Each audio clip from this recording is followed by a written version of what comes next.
The shift back to homework is hard for a lot of families. After a long day at school, the last thing a lot of kids want to do is homework. And after a long day at work, arguing with the kids about homework is not what most parents want to do, right? So learning how to handle homework stress helps families stay positive and avoid energy drains. To help us figure that out is licensed clinical social worker and psychotherapist Heather Hans joining us again this morning. Heather, good morning. Good morning, Gary. Nice to see you. Nice to see you too. Talk a little bit about why this is a big deal, why homework is so important.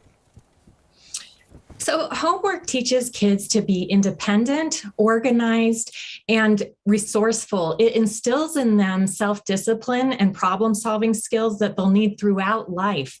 And it's also a way for teachers and parents to assess how well a child is learning. So there are things that parents can do to make it a positive experience, and they should avoid arguing with their kids about it.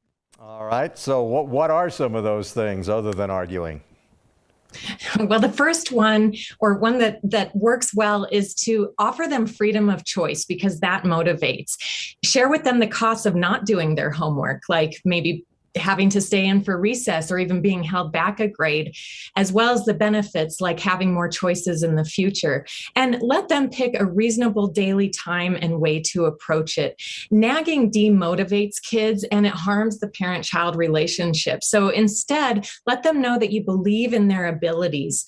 And then from there, it's good to create a system, because for kids, home is a place to relax. And just like how so many parents now know how difficult it is to create boundaries when you have to work from home, it's the same for kids bringing home schoolwork. So a system trains the brain to make it more of a habit than a decision. I suggest creating a comfortable, well-lit, quiet space with school supplies and have them plan their daily time, like maybe after a snack and watching their favorite show. And then a third way to motivate is to help them see that work can be enjoyable. Instead of framing homework as a chore, help them find certain things that they do like about it, and explain that for all of us, the goal is to enjoy what we do for our work.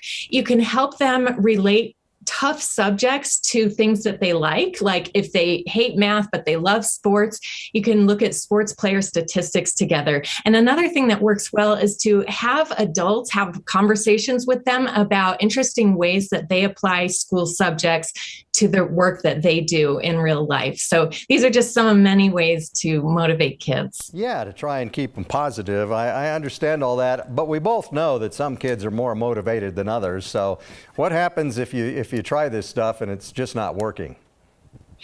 Definitely. I would ask questions and really listen to what they say. Slip in questions while you're doing activities together, like playing a game or reading. And it could be that they don't understand the material or that they're under-challenged by it. They could even be suffering from low self-esteem. And there is a possibility that they have a learning disability or a hearing or vision problem. And the school or the family doctor would know where to get testing for that. All right. As always, very wise stuff. Heather Hahn, thank you very much. Appreciate it. Thank you so much, Gary. Have a great week.